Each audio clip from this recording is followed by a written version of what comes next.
Looks like we've got ourselves a bit of an interesting topic today, covered by a pretty interesting person. We've got Sorosness over here, who is known for their thought pieces on the gacha space and gacha games overall, and this time, they're going ahead and they're tackling the issue of gacha tribalism. And boy, oh boy, have we stood on many different sides of this conflict, seen a lot of different points of views, and of course, naturally, ended up participating in it ourselves, so I'm excited to see what thoughts she has to share on the matter, because frankly, I feel like she hasn't really been a very active sort of participant in this type of discussion before. So let's see what the thoughts are looking like. Let's go ahead, let's get right on into it. With Notcry bringing Genshin back and Wuwa making waves, it's time to talk about tribalism. The gacha space is forever filled with rage and divisive takes, with people picking sides and refusing to engage with one another. If my experience is anything to go by, it's very easy to get caught in the crossfire, and many people will take a simple misunderstanding and extrapolate from there until they think they know everything about your perspective. Let me just check the title of this video real fast. I know exactly what you think, even though I haven't heard a word you said. Ooh, okay, all right. We're getting into that sort of conversation. All right. A lot of this is the fault of content creators, or if not fault, at least responsibility. But Oh, we're going there. I wonder who's gonna get blamed for this one, boys. Whose cross is ready to get nailed up? Unfortunately, the incentives created by the platforms we use and basic human nature makes this whole mess almost inevitable. Fortunately, while the people who revel in all of that are loud, they are a minority. And while it's a little annoying to have to deal with, I do find it fascinating. But what is tribalism? Even though it's a little bit annoying, I do find it fascinating. Make up your mind. Anyway, people emotionally invest in the things they care about, be it sports teams, political perspectives, or things like gacha games. Once someone aligns themselves with a specific game or character or creator, they immerse themselves in a niche where all of those around them feel the same about those things. I think it's kind of just like the same exact, like-minded people end up finding like-minded people, right? If you're a guy that likes going to the gym, you like sports, and you like guns, I'm not talking about Republicans, but I'm talking, you'll probably find other people that have those same interests when you make like friends and call. Okay, what am I doing talking about making friends in the gacha space? Never mind. Feel a sense of community, which makes them feel less alone, and their perspective gets reinforced. But then, when they encounter someone who thinks differently, it no longer feels like a simple disagreement. Instead, it's seen as an attack on their identity itself, and so, of course, they respond with vitriol. People start defending multi-billion-dollar corporations like they're a childhood friend. One interesting aspect is how often they have a gigantic blind spot. When they see the same behavior in others who like a different game, they can see how ridiculous it is, but instead of re-evaluating their own perspective, they... Oh, okay. Now she's getting into the hypocritical piece, right? Where it's like, the stuff that you're doing is like super bad, but when my side does it, it's actually not that bad. It's actually fine. I think that's the sort of like breakdown that she's about to get into. Double down, and whenever the two communities are placed in opposition, anger and controversy erupts. Why is this? Did she just fucking say controversy? Brother. Content everywhere. Why do creators embrace it? What are the consequences? And why do I have to deal with the fallout? A key part in this is the role of content creators, and for many it begins with the subtle influence of the algorithm and other similar incentives. Platforms like YouTube reward divisiveness, controversial titles and thumbnails get more clicks, toxic rhetoric gets more comments, hot takes get widely shared and drive engagement. An easy way to stand out amongst a sea of voices clamoring for attention is to make a scene. The algorithm sees the whirlwind of activity this creates as a positive and rewards it with ever more exposure. It's not the algorithm. It's everything. It's society. You open up the news nowadays, right? What's one of the first things you see? Brutal triple homicide at local mall. Chances are, an incident like that actually has no meaningful weight at all to your life, but you're likely going to, like, see that headline, make alterations, change, like, certain parts of your lifestyle, as a result of seeing that, right? You look at any, like, news outlet, you look at Reddit, you look at social media, Twitter, blah, blah, blah, so on and so forth. It's always like the sensationalism. It's always like the craziest news that ends up taking the biggest headlines. It could be something absolutely insignificant that actually means nothing at all to your life, but people will make it a focus. And I think that's just You can say it about the algo. You can say it about, like, viewership or content creation. It's just a fact about human people, brother. People are just naturally dramatic creatures. They actively seek it out. And I don't think you can even deny that at this point. Contrast a thoughtful, balanced analysis with a less bombastic title will often fade into obscurity, even if it's far more well-researched and well-presented than your average slot 2 content. This leaves creators who see this as more than just a hobby with a tough decision to make. Take the road which they know has a higher chance of leading to success, even if it's not the kind of content they really care for, or gamble their entire career on the hope they'll find a way to build an audience without resorting to those tactics.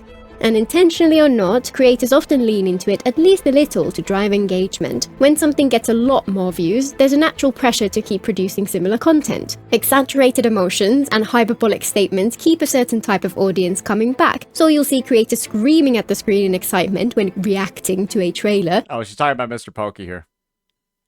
Sorry, for some context, guys. This is the reaction she's talking about.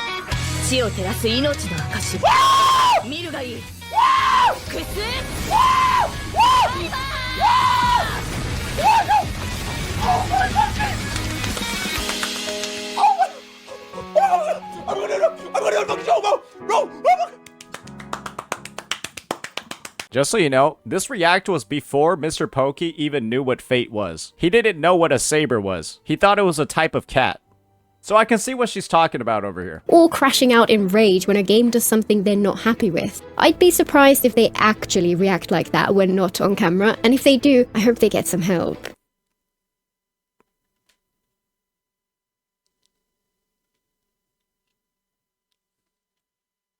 When everything becomes a spectacle, full of posturing and point scoring, the actual games get pushed aside and it's easy for everyone to lose perspective. And once you start yelling and hyperventilating about one thing, even just for the effect, if you don't do that the next time, then people will feel you're no longer quite as enthusiastic, and since that's what they're there for, they might just drift away. Many creators get stuck in a loop where they Is this entire video just shitting on Mr. Pokey? What is going on? Have to resort to hyperbole whenever talking about things they love or hate.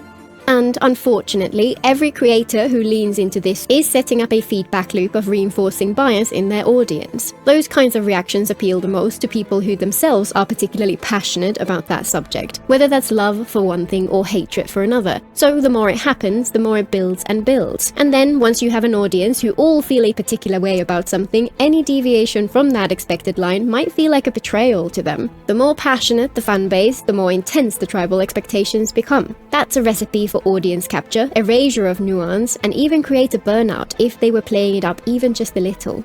And I think the consequences of that point bear much greater emphasis. There are many different reasons people create content: to entertain, to connect with others, to help people play smarter, to share passion for the things they enjoy, to think critically and spark interesting conversations, or, of course, just to chase success. Tribalism inflames some of these motivations while suppressing others. Many find it entertaining, and it can create a sense of belonging and bring the creator that success. But building an audience around it reinforces those perverse incentives even further and leaves you with less scope to engage in more nuanced discussions. And as many creators discover, even if you go ahead and make that content anyway, some people in your comments will tell you in no uncertain terms that they don't appreciate you stepping out of the space you created for yourself. You know what? I'm not gonna lie. I don't know how much of it, because the part that she's talking about in terms of like self-censorship over here, I don't feel like I necessarily relate to that particularly much at all. Right? I think it's really based off of how different creators have cultivated their communities over time. I personally feel like I can talk about whatever the fuck I want, whenever I want.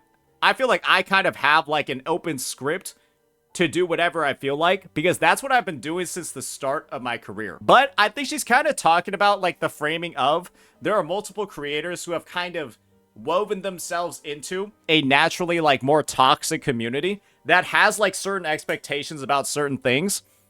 For example, Brax with HSR. And now that he's at the point where Brax wants to separate himself from HSR, the community is currently eating him alive, talking endless shit. I'll directly quote the tweet.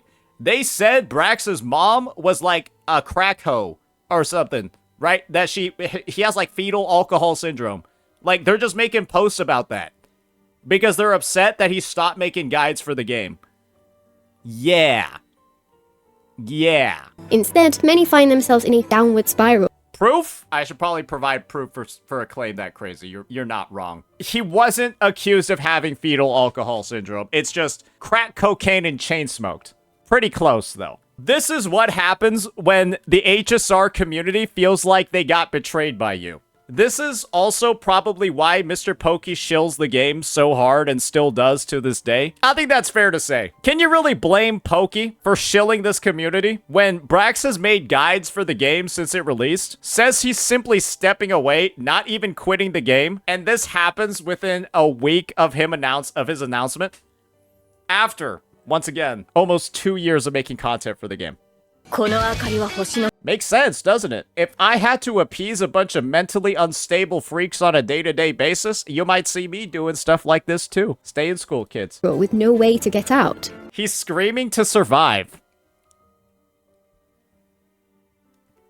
And unfortunately, whenever all of this is normalized, it spreads out into the rest of the space as well, and other creators who did not make those same choices have to deal with the consequences too. When people are used to creators who act this way, it's natural for them to assume that everyone else does as well. Even if you present your thoughts in a more calm and measured way, they will suspect you're being disingenuous and invent ulterior motives behind your words. I'm here because there are things I feel compelled to talk about. If that brings in an audience, then that's amazing, and I'll always appreciate anyone who takes the time to hear my thoughts, but I still talk about the same things even if it didn't. But unfortunately, thanks to the state of things in general, there's no way to convince some people of that fact. A while back, I made a video about my experience returning to Wuthering Waves. Oh boy, is this why people said I'm featured in this video? I guess we gotta pay close attention to this part, ladies and gentlemen. We don't want anything to be misconstrued over here. Yes, this one again. I enjoyed the game at first, but ended up a little underwhelmed by the time we reached the end of version 1, largely because the exploration didn't feel like exploring to me. I stopped playing for a while, and I didn't make a video like why I stopped playing Wuwa, because at the end of the day, it was a very good game with a clear target audience, even if it wasn't for me. Then, when version 2 dropped, I tried it again and found that the changes to the exploration made it feel fantastic for my preferences. A perfect opportunity to make the kind of video I enjoy. One which explores the pros and cons of different approaches to game design and praises the devs for making such huge improvements for people like me without making it any less fun for the people who had enjoyed the game before. That's an incredibly hard balance to strike, and it deserves far more recognition. Yeah, this was a bit of a funny situation. Just for some context, I did react to this video, and there were some parts that I thought were cool, but there were like some other parts where it was just like, we heard a critique that sounded like a personal preference was being turned into like a negative. And I think one of the points that she brought up was that like the loot mapper and running up walls was like, it made things feel too free. And that's why there's a thing over here called freedom's consequences, right? And I think my main point of feedback for the loot mapper running up walls is making the game feel too free is don't use them. Yeah, I think that was my feedback. I was like, don't use them then. Pretend they don't exist. I went out of my way to make it clear that even in version 1, for many people who wanted something different from the game, the choices we were made were objectively great. Overall, Kura did a good job, and they just took it to another level in Rinasita. I made 2 mistakes in that video. The first was assuming people would understand. The script I wrote was over twice as long at first, with much more detailed explanation of where my perspective came from. But since it all seemed obvious to me, I cut it down to the minimum. The second was living in my own little bubble, where people enjoy hearing perspectives which are different from their own. Instead, a certain group of people heard even the mildest critique and interpreted it as a hate-filled rant from someone with a dark and biased agenda. To this day, many of them just assume that's where I'm coming from. I should have done a better job of getting my point across, and I'm thankful to the many people who had frank discussions on that video, which gave me the chance to explain myself more clearly. I see a lot of people saying, Kat, we have an open admission in the video that the points that she actually wanted to convey didn't get spread properly. And so, due to a misconstrued understanding of what she actually wanted to present, she's saying that's a big reason for why there was negative feedback on that video. Like I said before, the misconstruing probably came up in that part where I said it sounded like her personal preference was being turned into a negative aspect of the rating of a certain part of the game. When in actuality, from what she's saying, I'm pretty sure she meant to keep it as a preference, but it wasn't communicated in the right way because she had a bit of a script mishap. I think it's a pretty fair, like, from to, right? I think that's a pretty fair breakdown and analysis of it. Sure, the reaction was negative, but there could have been more work done on her end to not make the initial reaction as negative. Just a shame that some people are so tribalistic that they can't even bring themselves to hear a different point of view. The main change this has led to in my videos is that I'm more comfortable letting them be whatever length gives me the room to get my point across, even if it's far longer than the 10 to 15 minutes I had aimed for previously. I still try to condense them down to be respectful of people's time, but on balance, it's better to be a little more relaxed. It's still sad that people are so insecure in their own thoughts that when someone disagrees with them, they feel the need to attack, but at least I made some fun merch out of my favorite of the comments. Okay, so to all the people saying that this was me, I hope this is proof to y'all.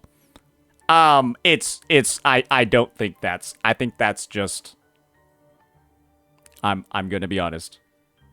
I'm going to be entirely honest, okay? Half of the comments here are because these guys are simping, okay? They're like 10 years old, maybe 9, 8, 10, 11, 12. And do you know how kids in elementary school simp? They make fun of the person that they like. Guaranteed. And I feel like 1,000,000%, if you're a woman on the internet, that's what's going to happen, especially in a community that's filled with stuff like Genshin Impact players, Wuthering Waves players, Honkai Star Rail players, just gacha game players as a whole.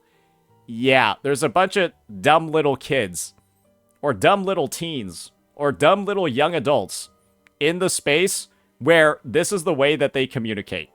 So I think part of it is, actually, ironically enough, the woman part, but this is because bro's growing up. I guarantee you, if this person's over the age of 18, that would be wild. As that example emphasizes, people get used to all of this pretty quickly, begin to think in terms of us versus them, and start to aggressively apply that to creators too. When people see the world through this lens of tribalism, they're forever trying to fit people into those neat and tidy categories. Any critique of something they like, especially if they didn't experience the downsides for themselves, will instantly see you written off as a hater, a grifter, or even an outright racist if you happen to. I'm sorry, what? Yo, is there anyone that got called a racist over their Wuthering Waves takes? Feel disappointed with something even vaguely associated with non-Western cultures. Any praise for something they dislike, and you're at best misguided, but more likely a disingenuous shill who is only in it for the views. And of course, if you express concern over things like power creep, the direction of the endgame, the predatory practices, and so on, then you just suck at the game and you're salty that you can't get all the rewards. Gosh, I don't know which side of the equation I'm on. Oh my lord. Clearly, I'm not in the endgame part. Clearly, she probably got called a racist because she didn't like Natlan. Maybe she's referring to me getting called skill issue because I say ZZZ has a fuck ton of power creep. I find it fun that she's being vague because we can like look back at recent occasions and be like, oh, is she talking about this one? What about that one? So it's like Tectone with the Yunjin incident, her with Natlan, me with ZZZ, because all I know for certain is I don't think it's about Wuwa, because I shit on the Wuwa endgame all the time and talk about when it's not balanced, like it is right now with the 2.5 Whimpering Waste. That shit is crazy. It's hard to do with S2 characters. Or is it about Genshin? I don't know, because Genshin has a power creep issue as well. There are a lot of examples you can draw upon for what's going on over here. I kind of wish now that she actually listed out some of the individual incidents, because there's so many, to kind of like just add even more effect to how often this discussion actually happens. Just a single video, people extrapolate an entire worldview, an idea of who you are as a person, and nothing will convince them that they might have She's keeping it vague not to start a war in her comments. That's fair. I'll start a war in mine. been mistaken. And the moment they have that in mind, either from some past encounter or just because their echo chamber said so, they'll remain forever convinced that they are right. Instead of engaging with a discussion like most people would, and saying things like, I disagree with your take because, they come in with heated arguments against the thing they think you said, even if they haven't watched the video at all, and often do not even have the slightest clue what you actually talked about. One of the most important skills in life is the ability to listen and to learn. Nobody knows everything. Nobody is right 100% of the time. Now is that a Janizad reference? Damn. Not reading the comments, but still crashing out on them. And there is no such thing as objective fact when you're talking about opinions on a video game. Anyone who claims to that is being disingenuous or is locked into their own personal echo chamber. For anyone who does this, just know you're missing out. Those of us who can handle differences of opinion have much richer and more nuanced experience with the games we play because we get to hear how other people felt about it too. Example. Discussion about the Wuthering Waves 2.5 story quest. I think one of the best moments that we've had as like a community is us going ahead and having like our back and forth about the story. Who's actually the villain? Is Rover a piece of shit or not? Is Phrolova a mass murderer or not? Was Phrolova justified? That sort of discussion, that sort of take, that sort of like back and forth between the community, I think that was some solid stuff. I think that was cool. And I think what she's talking about, the fact that people were willing to like play around, hear those discussions about why L Rover, why W Rover, I think is actually one of the most productive things the community has gotten themselves involved in. So yeah, I think it checks out there. And it does make you wonder what the end game of these people is. Do they want the new people to the game to feel afraid of sharing their perspective since they know they might just get attacked for disagreeing? Do they want videos filled with more caveats than content? Do they want any strong opinions to just be left unsaid? I'll give the Wooba community's take. They just don't like dog shit opinions that sound like they were formed like by taking like the fucking dingleberries still left from your last morning shit and then combining it with like some water to make a smoothie. That is what it feels like some of the critiques for this game have been since its release. Low effort, slop, sounds like it was like theory crafted while you were like 6 pills deep of Xanax, so you don't even remember what you were saying.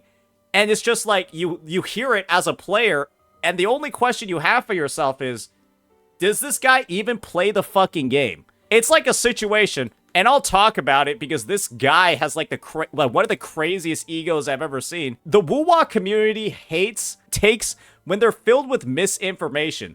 Like this one dude, Moose on Caffeine, who made a fucking video talking about how free-to-play unfriendly Woo-Wah is. They didn't even know Woo-Wah soft pity.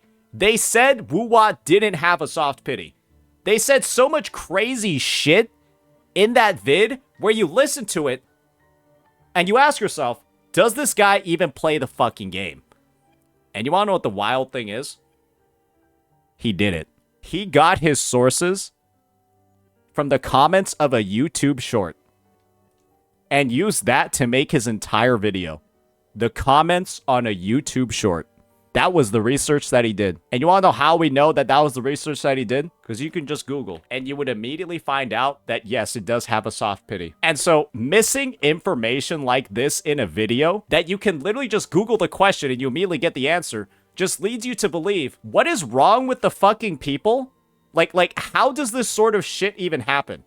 And Woo-Wah has a track record of this happening so many times when there are critiques made for the game that people just look at every critique that comes out with like a fucking magnifying glass because they're literally used to all the bullshit that regularly occurs. So that's some context over there. And that's a recent example. Do they want creators to lie to them and hide their true perspective out of fear of getting hate? I'm gonna be honest. If your take is gonna be like that guy who's too lazy to Google shit, you might as well just lie. Because you're so misinformed.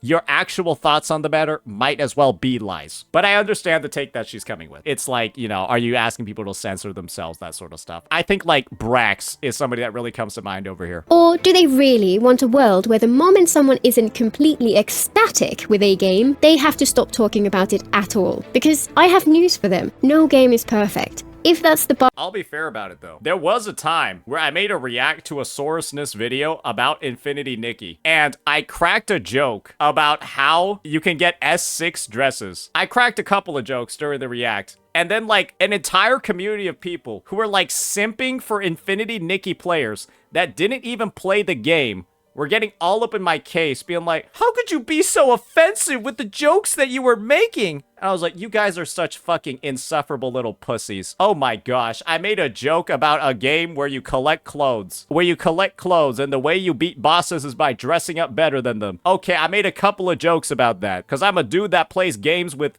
anime women. Like, oh, okay, brother. Like, what is the big deal? We're out here acting like I was, like, insulting and shitting on people when I made a couple of jokes about the game. I've seen it firsthand. And you know what? That's actually one of the reasons why I don't make content reacting to Infinity Nikki anymore. Because I'm like, I can't deal with this many pussies. And I didn't know there were this many pussies originally subscribed to me. It's kind of like knowing that you have something in your closet that's like messy, but then you like don't really want to clean it because then you'll actually see how messy it is. Yeah, I've got some fucking freak Infinity Nikki simps that don't even play the game nestled away somewhere. That's my personal 9/11. Bar we have to pass, then nobody would ever talk about anything. Personally, I look at content creators who analyze films, TV, books, and so on, and wish more of the gaming sphere would follow that blueprint. Then watch it then. The fuck? Y'all over here acting like, Oh my gosh, all these guys want to do is cover drunk. because you don't watch anything else, fuckers. Stop bitching when you won't watch it. Straight up. Stop asking me to do shit, and then you're like, Oh, I'm also not gonna watch you do that. okay, then why was I doing this in the first place? This is my fucking job, bro. Stop fucking me over. Just tell me what you actually want. Over there, people analyze what makes films tick, what makes the best successful, what flaws made others fail to reach their full potential. It's fascinating, and every time I'm left with a deeper appreciation. It's like this fucking chat. Play ZZZ, play ZZZ, play ZZZ. I launched ZZZ minus 300 viewers. Go fuck yourself. Why would I want to play ZZZ again when that's what happens every time? It's like your girlfriend's over here, right? And she's like, oh, babe, can we go to McDonald's? And then every time you go to McDonald's, Ronald McDonald comes out and punches you in the fucking balls 3 times. Every time, without fail. And then your girlfriend keeps asking, hey, babe, can we go to McDonald's? Why would you say yes? For the art, even if I disagreed with a creator's perspective. Those are the videos I try to create, and one of my favorite things is seeing comments which start with "thanks for sharing your perspective," even though I completely disagree. Thankfully, it seems like only a minority, even in the gaming sphere, are die-hard tribes people. So many people are open, engaged, and have such interesting things to say which bring new understanding to the conversation. The tribes people often feel louder, but in my comments at least, the ones who want to explore ideas together are much more prevalent. I mean, I think tribalism can actually be a good discussion point in a lot of ways, right? But you just have to be able to quickly identify who's like a retarded tribalist. Because there are a fair number of them out there where you'll like read their takes, you'll read the things they're typing, and then you'll just say to yourself, man, this person is incredibly stupid. And if you find yourself saying that multiple times to yourself before even finishing a sentence that you're reading from them, maybe it's a good idea to just not engage, block, right? Or my personal favorite, read other people's comments, responding to them, telling them how stupid they are, and just not engaging yourself, right? I think that's a very valuable skill for a lot of content creators to develop. I don't think a lot of them end up developing it, and they end up crashing out because somebody said that they're like a clapped walnut, or like something like that, and then they go ahead and start bragging about how much they play games and that they're going to Kurofest. You know, it's just, you just want to make sure that you're at the point where you're not getting there from something so small. And one aspect of this tribalism, which I'm actually in 2 minds about, is the way people reject creators who wish to return to games they used to love. The reason I'm in 2 minds about this is that there are, undeniably, creators who deliberately stoke the flames in the hopes of getting views, and these creators can genuinely make a community fall apart. You know what this reminds me of? Mr. Pokey trying to get back into Wuthering Waves. Bro had a lot of fun farming Wuthering Waves during like November to December of last year. He had a lot of fun farming the game. And then once January hit, he didn't have very much fun farming the game anymore. Because then 2.0 dropped. It was the best update in Gacha history. And then I think he realized, damn, I might have fucked up shitting on the game for no reason a month ago. When they move on to a different game, it can feel like a relief, because when the toxicity is gone, those who stick around have far more space to... He saw Amphorius version 3.0, saw Wuwa 2.0 compared to Amphorius 3.0, and was like, Okay, it's time to rage bait. have nuanced discussions. But at the same time, many others get lumped in with this as well. Even creators who have always been constructive get this treatment, even if they barely shared why they moved on to something else in the first place. If they were to return, it would be a net positive to the space, yet people treat them just the same. And there are those in the middle too, people who criticize out of genuine love for the game, and maybe lean into the hyperbole because that's what drives the algorithm. It's kinda sad, but it feels like that might be the price you agree to pay when you make those kinds of choices. I'm all for giving people second chances, but I understand those who feel that bridges have been burned. People might think that the example that comes to mind is me and ZZZ. I'm pretty sure the ZZZ devs know who I am and they love me. Otherwise, they wouldn't put me as a boss in the game. Otherwise, I would not have a Shiyu defense stage dedicated to myself, and it also wouldn't be the best Shiyu defense in the history of like the entire year. Straight up, that is the boss. And I put my head up there as a comparison. It's the same photo. Why would they choose those exact colors? I'm pretty sure it's a reference, right? It's my boss. And the thing is, where are the other ZZZ content creators? Where's their boss? Where's their reference? Bucko? I guess it just depends how far they took it and how honest they were along the way. The people in my comments who fall the most into tribalism regularly devolve into pure comedy to the I'm beginning to read some of these right now, and it legitimately... Yeah, this might the majority of this might be because of Natland racism, bro. point where I could half believe that they were legitimately joking. For example, ever since that video about Renacita, which I mentioned earlier, there have been a handful of people who like to comment on every Weaver video I make and to assume I'm making some unfounded criticism, even when it's the polar opposite of what my video actually says.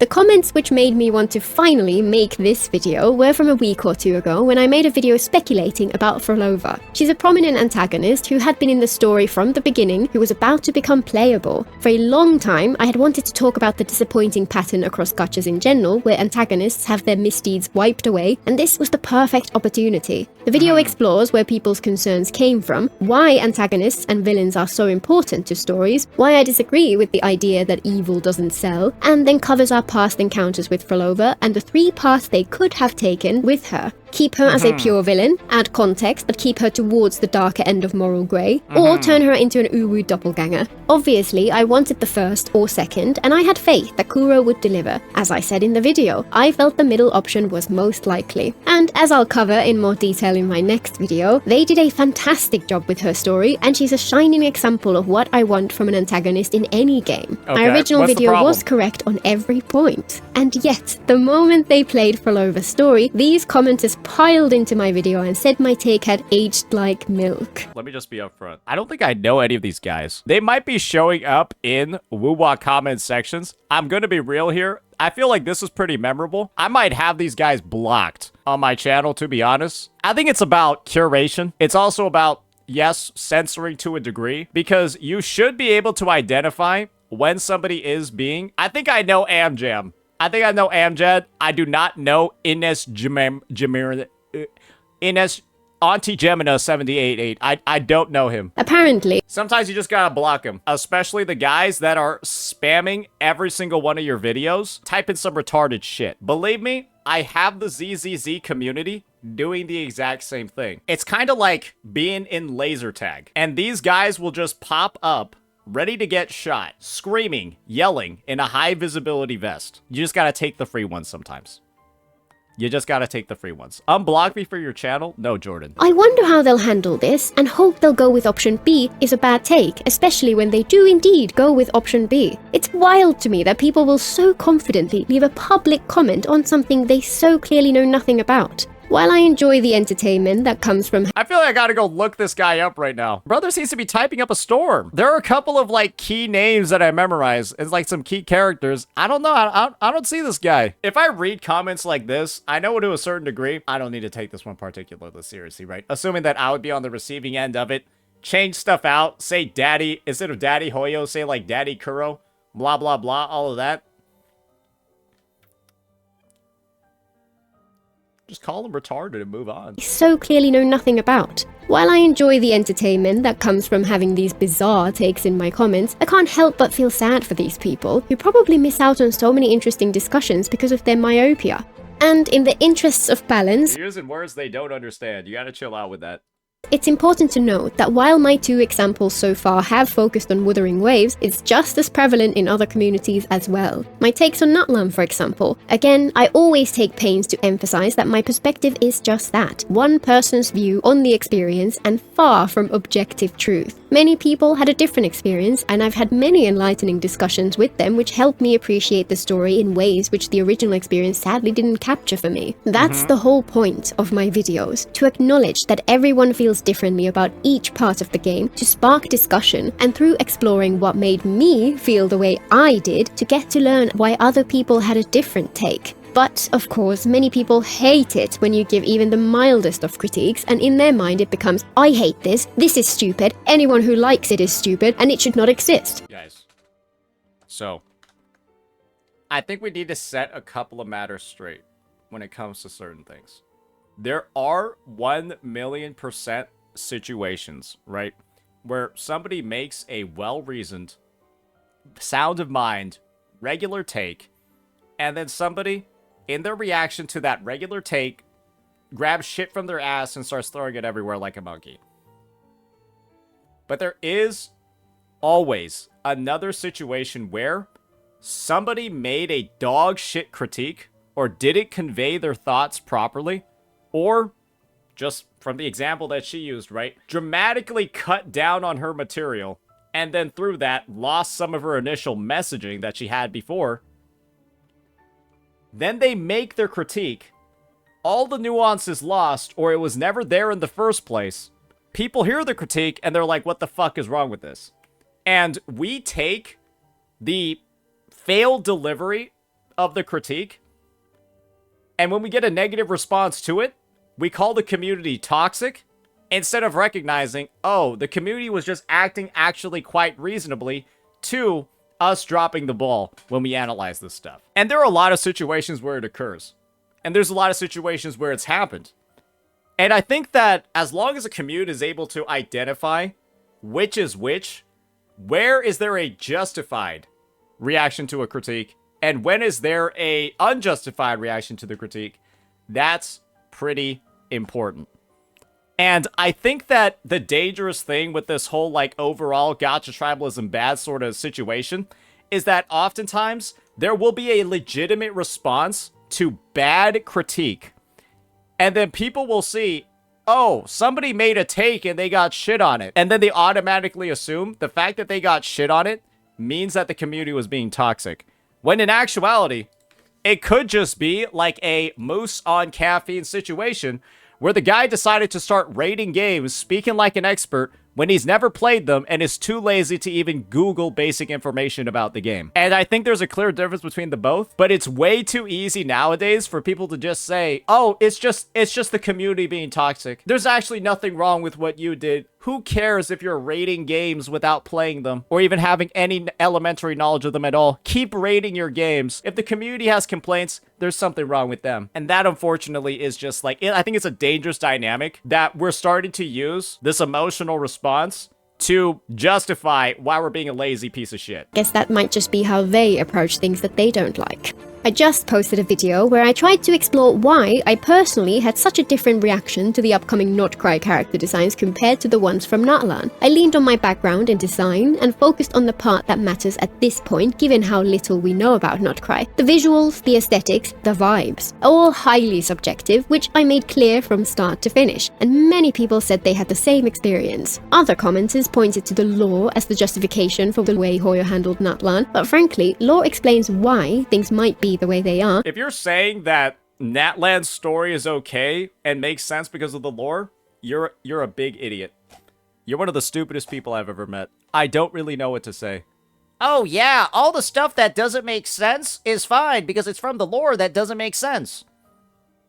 Motherfucker, that's the most circular fucking reasoning I've ever heard. This is like the chicken and the egg discussion on steroids. Let's just be real here. It's bad because it's actually fucking bad. There's not a reason, or a good reason for why it's bad. There's not a justified one. The story's shit, and the lore is dog shit too. But that doesn't change the experience of how people felt towards the designs at first. One comes before the other, and the more disjointed the first impressions are, the designs in Natlan are dog shit and don't make sense. I don't care if there's a justification for for why Mavuika is walking around in a fucking gimp suit riding a motorcycle in a land of ancient tribes fighting each other. I don't fucking care what your lore is saying. Your lore could be that you're not a fucking idiot, but clearly that's not true. You are, if that's the justification that you're using. Why is Yolonin over here a fucking DJ wearing jean booty shorts while roller skating up cliffs? Who cares what the lore is? The more the lore and story would have to fix in order for things to feel coherent by the end. For many of us, it simply did not bridge that gap, and even that's beside the point. The video was not an attempt to gather evidence and present an argument. It was not about right or wrong at all. It was an observation that lots of people feel a similar way about these things, and an exploration of where those feelings come from. But while those commenters got their hackles raised and ended up missing the point I was trying to make, their perspective on the game itself is perfectly valid, and at least they engaged in the discussion. Meanwhile, the ones who really missed the boat were those who interpret criticism of anything related to Natlan as outright racism. Out of over 1,000 comments, I saw one person who was an actual bigot, and they're not welcome here. Accusing people of racism because they felt a video game's aesthetics were incohesive. Yeah, I'm not gonna lie. All those comments she was talking about when it came to Wuthering Waves, I don't even care. You know, scratch everything I said, just ban these people instead. Hey, sometimes you got a bigger fish to fry. I'd rather focus my attention on banning the racist people as opposed to, or the people accusing others of racism. I'd rather save my banning efforts for that than the person that's saying L take because of my I'm gonna be real here. And this might be a tribalistic thing in itself. I feel like this is like a more punchy thing to show first. This is like more impactful or like more fucked up. I'm surprised that's like, it's like, this is after the woo-wah stuff. Just saying, because the woo-wah stuff looks like baby shit compared to this. It is Maybe that's utterly intentional. unhinged. People on both sides of that whole Natlan debate fall prey to this same tribalism. I've seen some people who agreed with my perspective but spent their time bashing those who like Natlan's designs. That's just as disappointing as the behavior of those who bash people for disliking them. If you find yourself on the verge of giving into that temptation, it's worth taking a step back and maybe think about it for an hour or two before you go ahead and reply. Tribalism kills nuanced discussion, especially when it comes to critiques of games which people care about so much. There's always a reason behind your like or dislike of something, and figuring them out can be fascinating, far more interesting than just saying this is peak or this is ass and leaving it at that. For those who agree, gaining greater insight can be validating, and it can actually reduce resentment and bring back appreciation for the other parts of the game they liked, or even provide enough emotional distance that they can start seeing the positives of the parts which didn't work for them. For those who don't agree, it can help them understand the other perspective on that point and maybe spark discussion which lets them share their love for it in a way which might help others see the positives at last. I think that unfortunately Sorosness right now, she's trying to teach like algebra to chimpanzees. It's the wrong audience for this type of discussion, where there's just a baseline level of like intelligence required to participate in the discussion that she's trying to have. And unfortunately, a lot of people in the gacha space are actually too dumb to even be a member of this. All of these things that she's talking about, right? Like changing perspective, like fruitful takes, back and forth, all of that, it happens, right? It actually occurs. It's just, oftentimes, I feel like people get so caught up on focusing on negativity, when you gotta realize, A, you can just either not read it, or B, block it, or C, even better, farm the negativity. That's my favorite one, right? Where I take a bunch of dumb comments being made about me, I read them out loud, and I make money off of them. That's a good suggestion as well. It's just really about being able to filter. And unfortunately, I'm gonna be real here, maybe this is Sorosness just farming, or maybe this is her actually meaningfully getting affected by those stupid negative poopy head comments. Learning how to filter, I think, is the #1 skill that a creator needs to have. And the less that you develop that skill, the more often people crash out. I don't think this is a crash out. Personally, I think that this is part of her filtering and farming. And I think a lot of other people need to understand that there's a way healthier way to deal with people disagreeing with you than bragging about going to Curlfest. That'll be that. Let me know what you all thought about this one. ladies and gentlemen. Wait, let's play the ending. While the echo chambers are loud, they really are a tiny minority of the community at large. Okay, that makes me think that she's just farming. Yeah, I think she knows it's not that big of a deal. Let me know what you all thought about this one. I think it was a pretty interesting video. I think it did accomplish this whole purpose of like triggering a discussion. Let me know what you all thought about it. Peace.